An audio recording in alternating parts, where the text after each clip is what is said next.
Nyinyi si mnajua ule jamaa ako na pepo ya ukabila na chuki na kugawanya watu? Mnamjua ama mjui? Ule jamaa wa pepo si anazunguka kwenye makanisa, kwenye mazishi, kwenye barabara, ati anatuongelesha. Mtu mwenye ako na pepo ya ukabila na chuki na kisirani anatuambia nini kama Wakenya?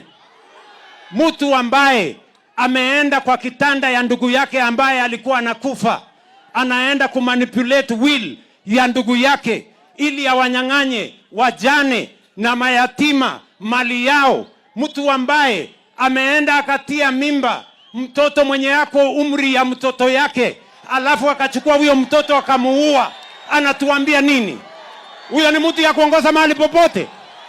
Huyo ni mtu ya kuongoza jamii yoyote? Huyo mtu mimi nataka niwaeleze, I am giving notice. Sijui kama tunaelewana. Tunaelewana? You cannot mislead this nation. A character who has no morals, a character who has gone to manipulate the will of his brother, to disenfranchise, to disinherit widows and orphans, and he wants to give us a lecture about stealing. You cold-blooded thief, you cold-blooded thief, stealing from your own brother, stealing from orphans, stealing from widows. You want to give us a lecture? Unazunguka kwa makanisa, unazunguka kwa barabara, unazunguka kwa mazishi, ate unatuongelesha kitu gani? Mtu ambaye ameenda akatia mimba watoto wadogo kama wanarika ya mtoto wake, alafu anaenda anaua hawa watoto, alafu unatuambia mambo ya mauaji. You cold-blooded murderer, heartless character.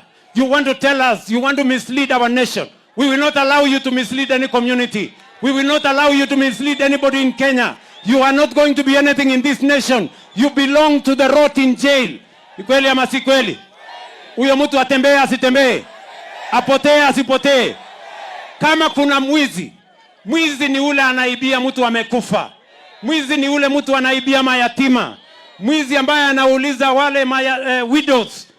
Huyo ni mtu ambaye anaweza kutuongelesha Kenya? Mtu ambaye alifukuzwa na bunge, 80% of parliament, a record send-off of a man, a tribal bigot. Mtu ambaye ako na pepo ya ukabila na kugawanya watu, anazunguka hapa Kenya anatuambia kitu gani? Huyo mtu kama mnataka twende hiyo barabara, mimi niko tayari na nyinyi my friends. Ni kweli ama si kweli? Mnataka hawa watu niwanyoroshe? Hawa watu niwanyoroshe? Hawa watu nitawamalizia asubuhi na mapema bwana. Sijui kama tunaelewana chwele.